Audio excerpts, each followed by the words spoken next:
A importância da civilização grega para a cultura antiga e desenvolvimento da humanidade é sem igual. Poetas, filósofos, políticos, os primeiros cientistas e grandes artistas, guerreiros, comerciantes, navegadores, letrados e mitógrafos. Tudo veio da Grécia. J2 é um haplogrupo cujo mapa de distribuição genética parece coincidir com as influências históricas do antigo Império Greco-Macedônico. J2 parece ter se desenvolvido no Cáucaso e descido rumo à Anatólia, saindo da cultura Kura-Araxes da Idade do Bronze em 3400 a.C. e migrando para as ilhas do Egeu e do Mediterrâneo, assim como a costa da Grécia e todas as suas colônias. Seguindo os passos dos descendentes de Noé, descritos em Gênesis 10, vamos conhecer o passado e origem da poderosa cultura grega.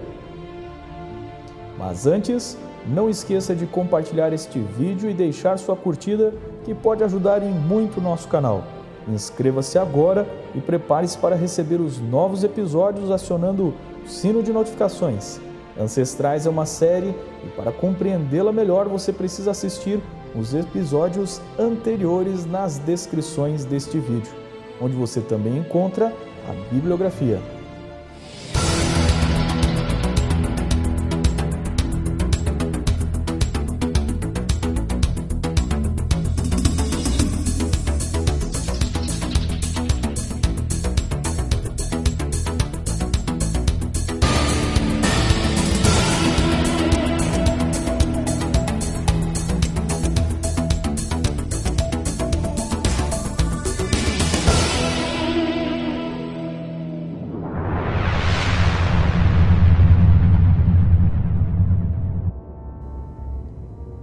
Etimologicamente, o nome Javã corresponde à Jônia, associado às costas ocidentais da Ásia Menor e, por extensão, na Grécia, Macedônia e Mar Negro.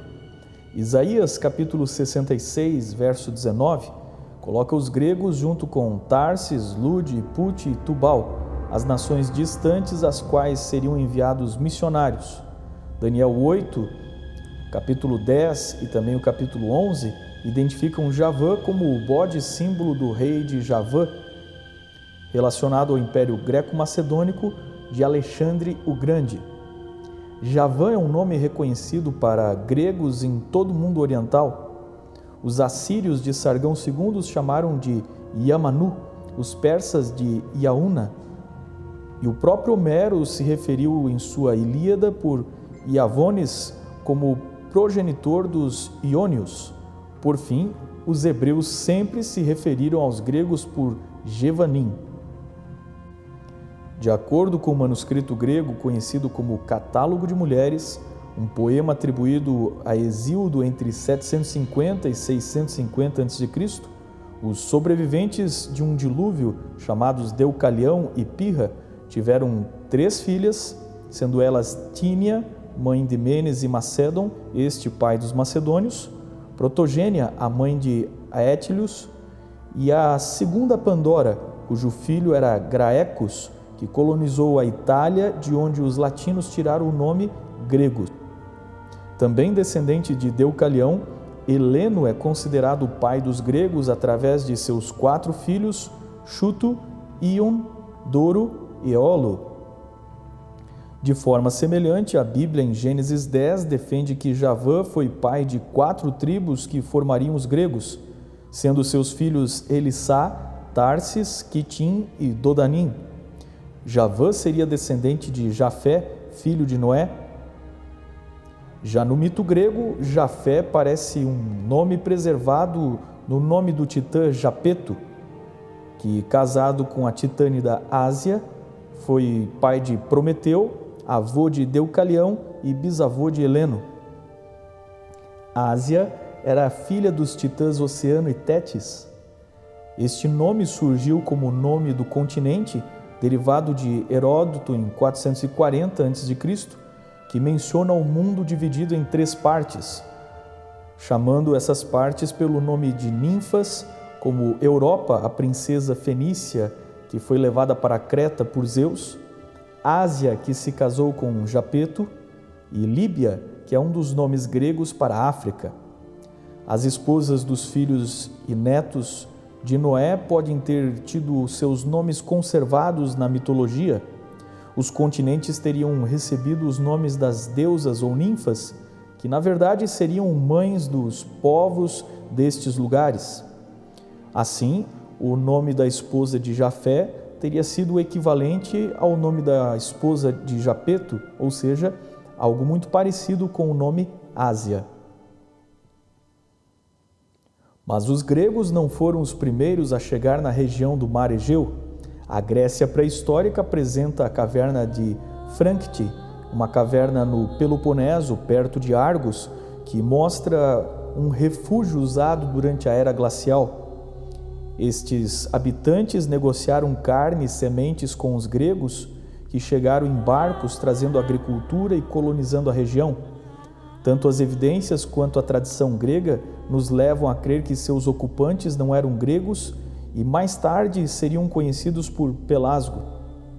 Os gregos vieram depois, certamente, da Anatólia e das ilhas conhecidas como Ciclades. As Ciclades são um arquipélago de ilhas gregas onde o Neolítico desenvolveu a cultura do trigo, cevada e criou animais como porcos e cabras. Durante a Idade do Bronze, produzia estatuetas de mármore, mas foi gradualmente desaparecendo com o crescimento da civilização minoica. Chamados de Heládico, a Idade do Bronze grega ocorria no continente entre 3200 e 1050 a.C., simultâneo das Ciclades e do Minoano na ilha de Creta.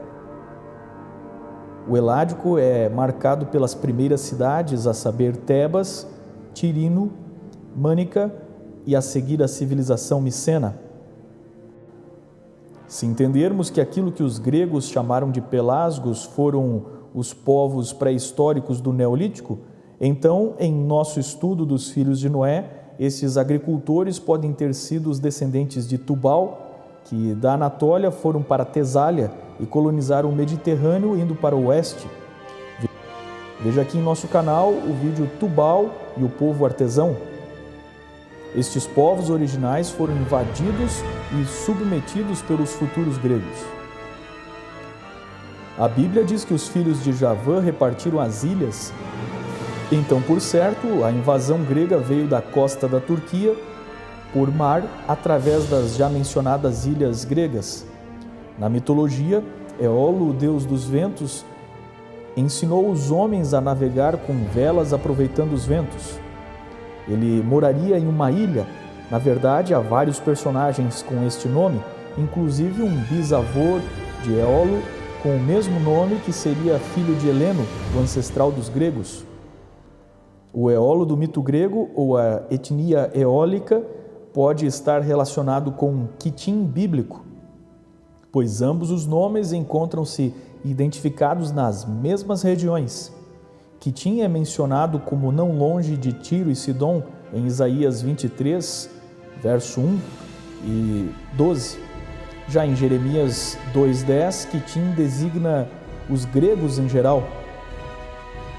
O nome de Quitim resta preservado na antiga cidade de Kition, no Chipre, e esta ilha tradicionalmente foi colonizada pelos agricultores eólicos do litoral, com marcador genético predominante J2, que colonizaram lugares como Esmirna e Pérgamo. Quiroquitia, no Chipre, é um sítio arqueológico do Neolítico, onde plantavam cereais, coletavam frutos e consumiam cervos, porcos, cabras e ovelhas. Tarsis é outro nome dos 4 filhos de Javã em Gênesis 10. Seu nome significa fundição, refinaria. Foi provavelmente uma série de locais diferentes onde fenícios e gregos comercializavam em suas colônias. Salomão recebia navios de Tarsis que lhe traziam ouro, prata, marfim, macacos e pavões. 1 Reis capítulo 10, verso 22. Mas embora muitos apontem a Índia devido aos pavões citados no texto, Tarsis deste texto parece ser uma designação para o tipo de navio que recebeu este nome. Para Jonas, Tarsis é um local distante oposto a Nínive, então, já que Nínive está a leste de Jonas, Tarsis teria que estar a oeste, mas o mar Mediterrâneo chegou a ser conhecido como o Mar de Tarshish, e os navios fenícios usavam um modelo chamado Tarshish. Algumas versões da Septuaginta traduzem como Cartago, que pode ter iniciado como uma colônia de Tarsis e depois se tornado uma colônia fenícia. Joséfo localiza Tarsus na Cilícia, onde temos a cidade de Tarsis, que pode ter sido a origem para posteriores colônias além-mar. Tarsis pode ter sido na região do triângulo entre Sevilha, Huelva e San Fernando, no litoral espanhol. Este povo, chamado Tartesso pelos gregos, era herdeiro da cultura de megalitos da Andaluzia. Os tartessos da Espanha eram antiguíssimos metalúrgicos, fornecendo cobre, bronze e prata para toda a Europa. Podem ter sido um posto para chegar até as ilhas britânicas. Os tartessos poderiam ser navegadores filhos de Tarsis, que formaram uma colônia vizinha aos íberos, filhos de Tubal. Tarsis pode ainda estar relacionado às ilhas como Sicília, onde os gregos fundaram suas colônias como Siracusa. Homero, Diodorus e Heródoto falam da exploração fenícia de metais na Sicília. Então não é difícil de entender que Tarsis era muito mais uma rota marítima do que um lugar específico e único. Essa rota saía de Tarso, percorria o Mediterrâneo, indo ao extremo oeste do Mediterrâneo, passando por locais inusitados como talvez Cartago, Espanha e sem dúvida nas ilhas da Sicília e Sardenha. Realmente a descrição bíblica parece uma rota marítima. Salmos 72:10 diz: os reis de Tarsis e das ilhas trarão presentes, os reis de Sabá e Sebá oferecerão dons. Outro filho de Javã, em Gênesis 10, era Dodanim, que a Septuaginta traz a grafia Rodanim, no hebraico o D, Dalet, é muito parecido com R, Resh, o que poderia ter sido confundido por um escriba. Ou seja, na Bíblia o povo Rodanim seria uma corruptela de Dodanim. Na mitologia grega, Rode era filha de Poseidon e Ália, uma ninfa. A ilha era o local da estátua gigante de Hélios, conhecida como o Colosso de Rhodes, uma das 7 maravilhas antigas. Este Hélios era sem dúvida um tipo de Apolo e provavelmente uma referência a Heleno, o Elissá bíblico, descendente de Javã, Jafé e Noé.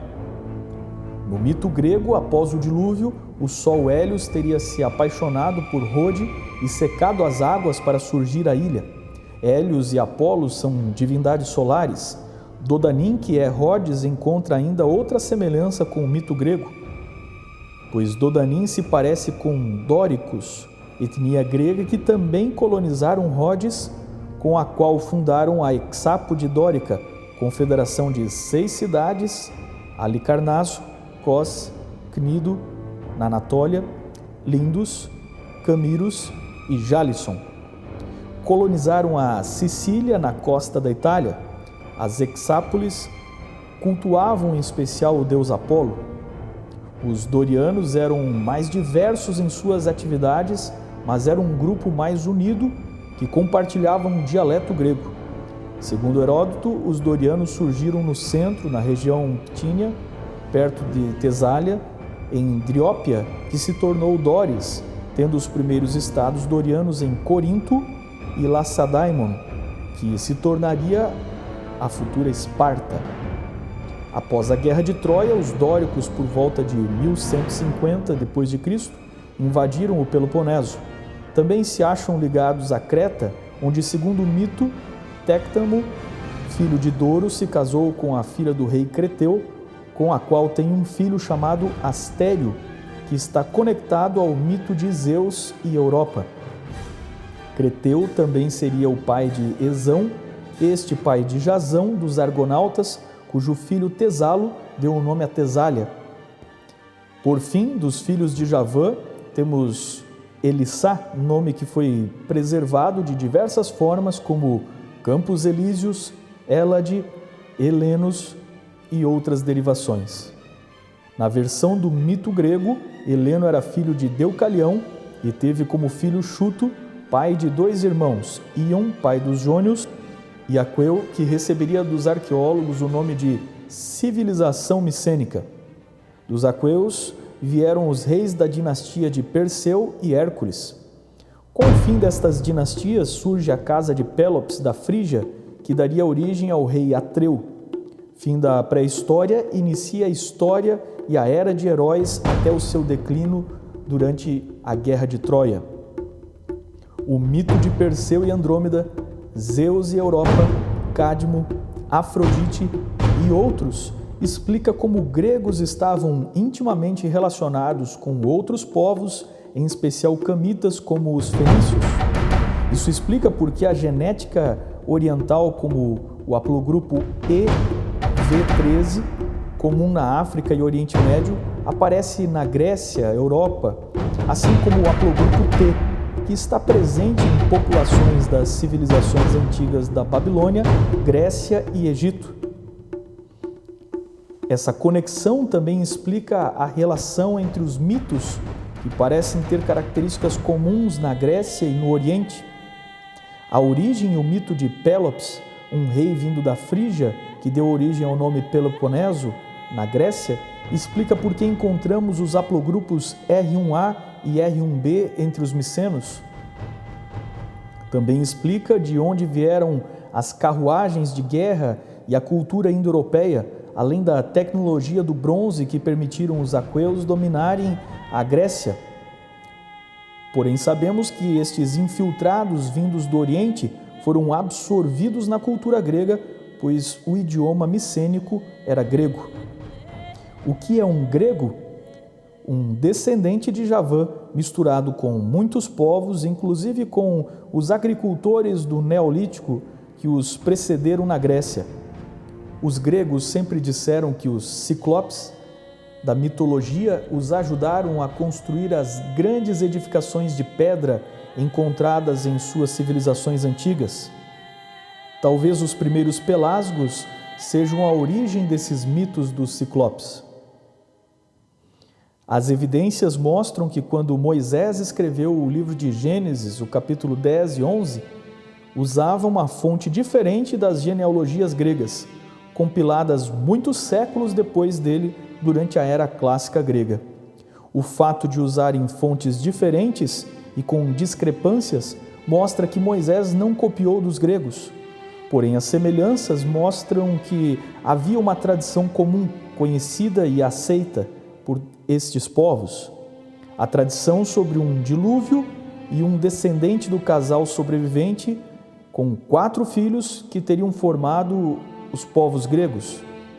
Isso dá historicidade à Bíblia e sua tese de que os gregos provinham de 4 tribos vindas de um neto de Noé. Continue acompanhando a série Ancestrais, acione o sino de notificações e não perca a próxima etapa, quando vamos conhecer as linhagens de Cã, filho de Noé, e as civilizações que vieram de seus descendentes.